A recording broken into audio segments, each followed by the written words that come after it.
All elements in the periodic table strive to be like the noble gases.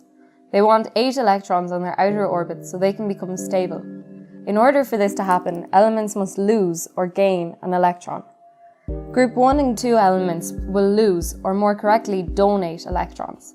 This creates an ion with a positive charge, known as a cation. Similarly, group 6 and 7 elements will gain or accept an electron, and so create an ion with a negative charge, known as an anion.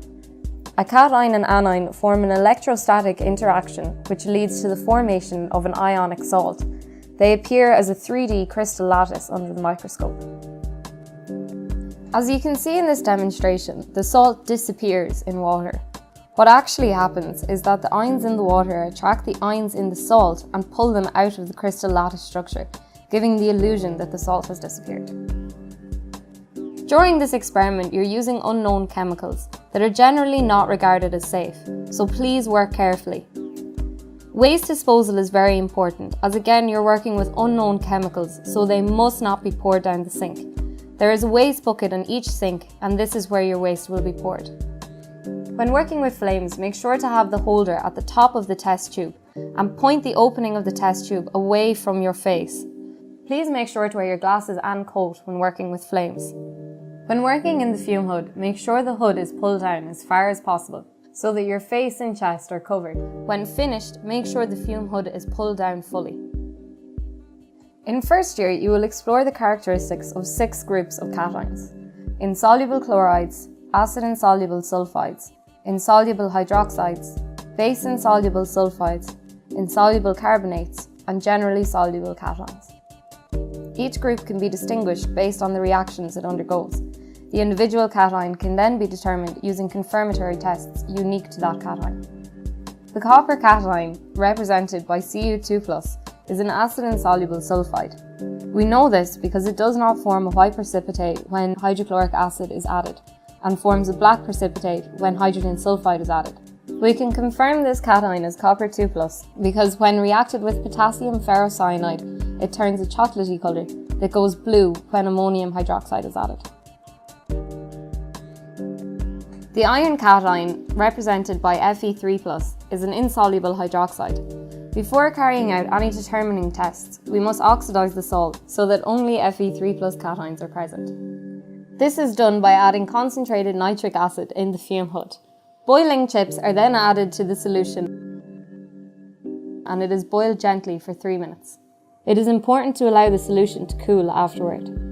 To determine that Fe3+ is an insoluble hydroxide, add ammonium chloride and ammonium hydroxide until the solution becomes basic. A red-brown precipitate suggests the ion is Fe3+. To prove this, we react the salt with potassium ferrocyanide. The appearance of a Prussian blue colour confirms the salt is Fe3+. The calcium ion, Ca2+, is an insoluble carbonate. By adding ammonium chloride and ammonium hydroxide, the solution becomes basic. When we add ammonium carbonate, a white precipitate is formed. This is characteristic of insoluble carbonates. To confirm the cation is Ca2+, we react it with ammonium hydroxide and ammonium oxalate. A white precipitate appears that is insoluble in water, but soluble in hydrochloric acid. The most common anions used in first year are chloride, sulfate, and nitrate. They are straightforward because you only need to carry out confirmatory tests for each of them. The chloride anion, Cl-, is acidified with diluted nitric acid and then reacted with a couple of drops of silver nitrate solution. A white precipitate forms and can be dissolved in dilute ammonium hydroxide. The nitrate anion is acidified using dilute sulfuric acid.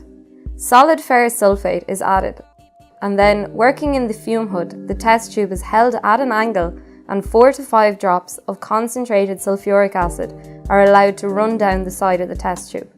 The formation of a brown ring confirms the anion is nitrate.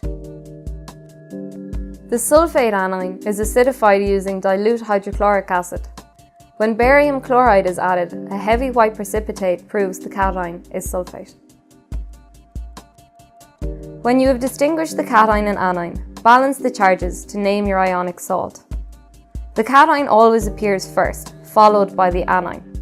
Because sulfate has twice the charge of sodium, then twice as much sodium must be present in the salt.